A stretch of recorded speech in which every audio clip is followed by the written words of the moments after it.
Lang ba ang maulong patas og kamot kay tungod sa dili kay puti ang ilok. So gamitan nato ni og cleanser una, no? Kaning ZA or Za Love cleanser.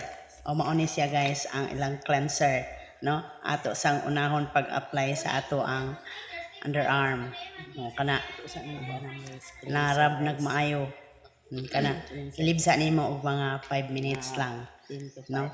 Para ma-cleanse ang imuhang underarm. O trapuhan na to og tissue or any clean cloth. O then mag-apply na dayon ta aning atong Zalab nga deodorant. No, body deodorant whitening lotion. O kana guys. Humot ra ba ni siya guys? Og muhayag gyud atong ilok, no? Muhayag ato ang kilikili. No, pwede pud nimo siya i-apply sa imuhang siko, no? Kay for man ni siya body whitening lotion, body deodorant, no? O tan-awa guys, kana lang guys, o di ba? Dili na ta maulom pataas atong kamot. Kay pana humot og hayag pagyud tan-awon, no? Sinaw kayo atong pan guys. Liki-liki yung panila.